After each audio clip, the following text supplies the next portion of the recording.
Hello students, तो आज हम करेंगे एक्सरसाइज 5.6 का क्वेश्चन नंबर 1। तो क्वेश्चन नंबर 1 क्या कहता है?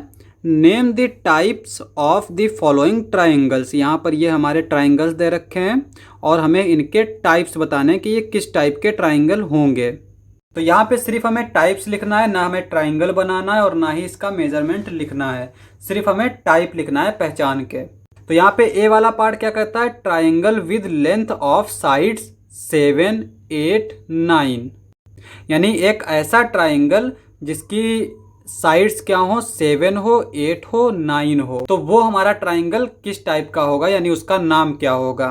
तो हम जानते हैं कि अगर किसी ट्राइंगल की तीनों साइड्स इक्वल ना हो तो उस ट्राइंगल को हम क्या बोलते हैं? Scalene triangle. तो यहाँ पर ए वाला जो होगा वो क्या होगा हमारा?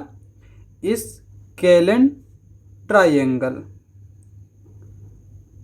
और अगर सिर्फ समझने के लिए फिगर बनाना चाहें तो इस तरह से हम बना सकते हैं कि ये हमारा एक ट्राइंगल है इस तरह से, जहाँ पर ये हम मान लेते हैं 7 है, ये 8 है और ये 9 है। इसी तरह से बी वाला पार्ट क्या दे रखा है हमारा? Triangle A B C with A B is equals to 8.7 centimetre, A C is equals to 7 centimetre, B C is equals to 6 centimetre. तो यहाँ पे भी हमें एक ट्राइंगल दे रखा है, उसका नाम क्या दे रखा है? A B C. और यहाँ पे जो ए बी दे रखा है वो हमारा क्या दे रखा है? 8.7 सेंटीमीटर। ए सी जो है वो हमें क्या दे रखा है? 7 सेंटीमीटर। बी सी जो है वो हमें क्या दे रखा है? 6 सेंटीमीटर।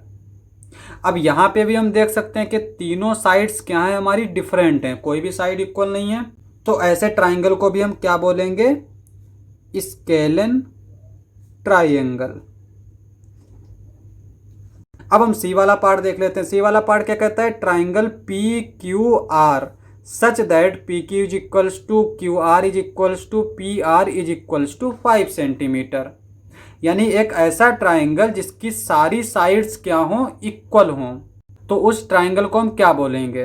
तो यहाँ पे हम बना लेते हैं। जैसे ये हमारा ट्राइंगल है, ठीक है, इसमें सारी साइड्स क्या हैं हमारी? पी क्यू आर, सारी साइड्स हमारी 5 सेंटीमीटर की हैं। तो जिस ट्राइंगल की साइड्स जो हैं वो इक्वल होती हैं उसको हम बोलते हैं इक्विलैटरल ट्राइंगल। तो यहाँ पे हम लिख सकते हैं इक्विलैटरल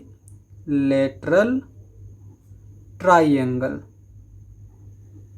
अब हम डी वाला पार्ट देख लेते हैं। डी वाला पार्ट कहता है triangle D E F with measure of angle D is equals to 90 degree. यहाँ पे ये जो एम लिखा है इसको हम पढ़ते हैं मेजर ऑफ एंगल डी। यानी इसमें एक एंगल जो है वो हमें 90 डिग्री का दे रखा है। तो यहाँ पर ये हमारा ट्राइंगल किस तरह से होगा? एक एंगल चूंकि 90 डिग्री का दे रखा है तो यानी हमें इसको इस तरह से बनाना पड़ेगा और यहाँ पे हम इनको आपस में मिला देंगे।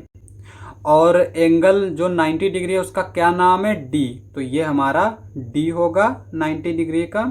और बाकी हम इसको किसी को भी ई दे सकते हैं और किसी को भी एफ कह सकते हैं। तो इतनी ही इन्फॉर्मेशन दे रखी है, ना ही हमें इसके लेंथ के बारे में पता है कि क्या है क्या नहीं है, लेकिन हमें सिर्फ ये पता है कि ये एंगल क्या है हमारा? 90 डिग्री है। तो अगर कोई एंगल 90 डिग्री का होता है तो उस एंगल को हम क्या बोलते हैं? Right angle.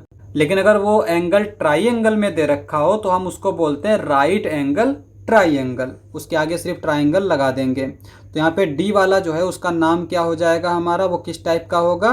Right angled triangle. तो वहां पर हम इसको बोलेंगे राइट एंगल ट्राइंगल। अब हम ई वाला पार्ट देख लेते हैं। ई वाला पार्ट क्या कहता है? Triangle X Y Z with measure of angle y is equals to 90 degree and X Y is equals to Y Z. अब यहाँ पे भी हमें एक एंगल 90 डिग्री दे रखा है तो हम क्या करते हैं? इस तरह से ये ट्राइंगल बना लेते हैं, ठीक है।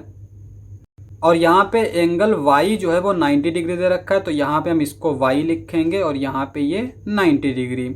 और यहाँ पे हम कहीं पे भी x लिख सकते हैं और कहीं पे भी z लिख सकते हैं। लेकिन इसमें हमें और इन्फॉर्मेशन दे रखी है। दूसरी इन्फॉर्मेशन क्या है हमारी? X Y is equals to Y Z. यानी ये जो साइड है वो इस साइड के इक्वल है। अब यहाँ पे देखो, हमने जब इस एंगल को सिर्फ दे रखा था तो हमने इसका क्या नाम दिया था? Right angle triangle. और ट्राइंगल में हम जानते हैं कि अगर किसी भी ट्राइंगल की दो साइड्स इक्वल हो जाएं तो उस ट्राइंगल को हम क्या बोलेंगे, आइसोसेलेस ट्राइंगल। अब यहाँ पे ये जो ट्राइंगल दे रखा है इसमें हमारा ये राइट एंगल भी बना रहा है और दो साइड्स इक्वल भी हैं, तो इसका नाम क्या हो जाएगा, इसका नाम हमारा दोनों नाम के साथ में लिखा जाएगा। तो ई वाले को हम क्या बोलेंगे, आइसोसेलस। आइसोसेलस हमने क्यों लिखा, क्योंकि इसकी दो साइड्स क्या हैं, इक्वल हैं। अब यहाँ पे ये एंगल राइट एंगल बना रहा है तो आगे हम लिख देंगे राइट एंगल्ड ट्राइंगल। तो इस ट्राइंगल का नाम हमारा आइसोसेलस राइट एंगल ट्राइंगल हो जाएगा। अब हम एफ वाला पार्ट देख लेते हैं। एफ वाला पार्ट कहता है triangle L M N with measure of angle L is equals to 30 degree, measure of angle M is equals to 70 degree and measure of angle N is equals to 80 degree. तो यहाँ पे ये हमारा एक इस तरह से ट्राइंगल है एल एम एन, और यहाँ पे एल जो है ये क्या है हमारा 30 डिग्री है और ये हमारा क्या है 70 डिग्री है, और ये हमने ले लिया मान लिया 80 डिग्री। ये हमने एक रफ फिगर बनाया है। अब यहाँ पर हम एक चीज़ देख सकते हैं कि इसमें जो अंदर वाले एंगल्स हैं वो हमारे क्या हैं, सारे के सारे 90 डिग्री से कम हैं, और जो अगर एंगल्स हमारे 90 डिग्री से कम होते हैं तो उसको हम क्या बोलते हैं, एक्यूट एंगल बोलते हैं। अब चूंकि ये ट्राइंगल में दे रखे हैं तो हम क्या बोलेंगे इसको, एक्यूट एंगल्ड ट्राइंगल। तो यहाँ पे ये एफ वाला क्या हो जाएगा हमारा, एक्यूट एंगल्ड ट्राइंगल। क्वेश्चन समाप्त। नेक्स्ट लेक्चर में करेंगे नेक्स्ट क्वेश्चंस। आज के लिए बस इतना ही।